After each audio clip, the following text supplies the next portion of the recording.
కుటుంబాలు ఆదుకుంటామని మేనిఫెస్టోలో ఆటో డ్రైవర్కి ప్రతి ఒక్కరికి 15,000 రూపాయలు, లారీ డ్రైవర్కి 20,000 రూపాయలు అని చెప్పేసి కూటమి ప్రభుత్వంలో మేనిఫెస్టో రిలీజ్ చేసింది.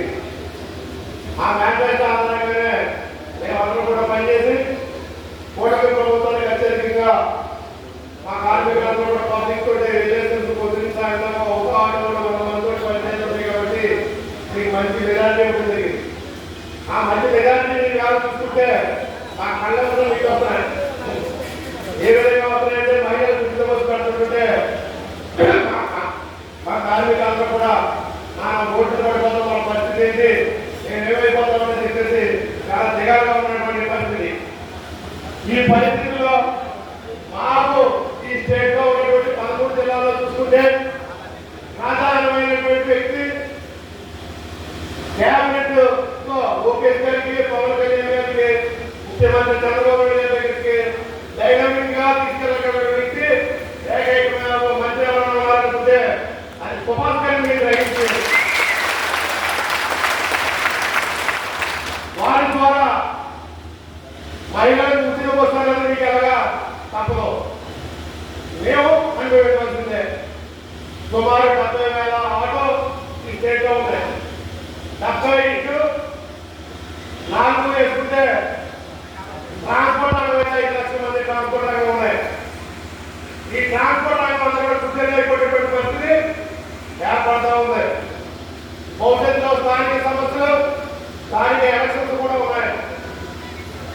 ఇక్కడ ప్రభుత్వం మీద విమర్శించడానికి అవి దీని ద్వారా మా అందరి కుటుంబాల ద్వారా మేము కోరికలు ఉంటే సభలో నేను ఎక్కువ మాట్లాడదలుచుకోలేదు. అయ్యా మేము రోడ్లు పడకుండా మీకు 10 డిబేట్స్ మా ఆఖరి మాత్రం మీకు డిబేట్స్ ఇచ్చాం. ఆ డిబేట్ చదవాలంటే చాలా టైం పడుతుంది. కాబట్టి మీరు చదువుకోండి.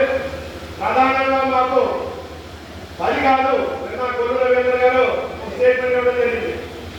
ఆటో కార్మికులు 10,000 రూపాయలు వేస్తామని. నాకు గుండె తల్లిపోయింది. ఇంకొక మంత్రి గారు అంటారు అన్ని అథారిటీస్ ఉంటేనే 10,000 రూపాయలు వస్తాయంటారు. కానీ ఆటో వాడికి బ్రేకు ఎఫ్సీ అయిపోయినా సరే గతంలో 10,000 రూపాయలు పడిపోయింది. ఇప్పుడు ఈ శాస్త్రంలో ఏమైపోతామని భయం మానవుడికి కలిగలేదు. దృష్టి మానవుడే ఆ దృష్టి మాట ప్రకారం 15,000 రూపాయలు లైసెన్స్ ఉన్న 10 కార్మికులకు 15,000 రూపాయలు అతను మాట్లాడడం జరిగింది. ఆ మార్గా రేపు జరిగినటువంటి అసెంబ్లీ కానీ క్యాబినెట్ చర్చలో మీరు మా కార్మిక శాఖ మంత్రి అంటే మాకు పెద్ద దిక్కు పెద్దాలి. కాబట్టి ఆ సమస్యను అక్కడ పెట్టి మాకు న్యాయం చేస్తామని కోరుతూ మీ ముందు ఈ సభ పెట్టడం జరిగింది. మన సమస్య ఏమన్నా మన సమస్య ఏంటి ఆ సమస్యలు చెప్పడానికి కార్మిక శాఖ మంత్రి సుభాష్ గారు ఇక్కడ పశ్చిమాది ఆయన అడిగిన టైం వచ్చినది కూడా ప్రత్యేక అభివృద్ధి తెలుస్తూ ఇప్పుడు మన వ్యవస్థ అధ్యక్ష కార్మిక తత్వం కూడా నిర్వహించారు మాట్లాడుకుంటున్నాం.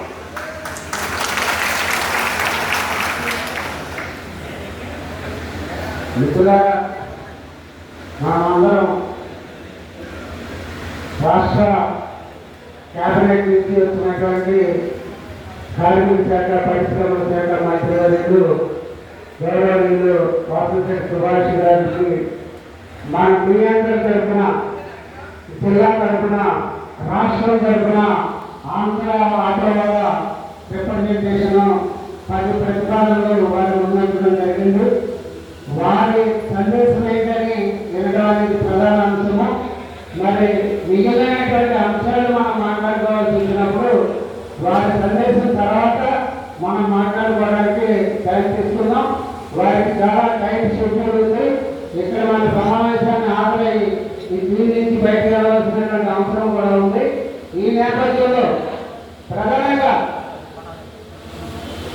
ఆటో వల్ల ఈవేళ ఆందోళన చెందుతున్నటువంటి అంశము, ఆటోలో ఎక్కేది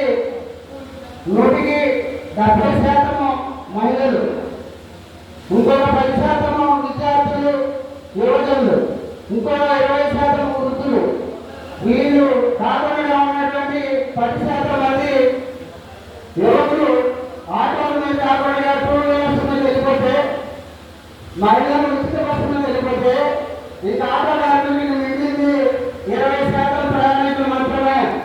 ఈ 20% ప్రయాణికుల్లో కూడా మ్యాక్సిమం బస్సులో ట్రావెల్ చేసేటటువంటి ప్రయాణికులు ఆయా టూ వీలర్స్ ఫోన్ చేసుకుని బస్ స్టాండ్ తెప్పించుకుని దిగే పాయింట్ తెప్పించుకుని వాళ్ళు ట్రావెల్ చేసుకుంటూ పోతా ఉన్నారు.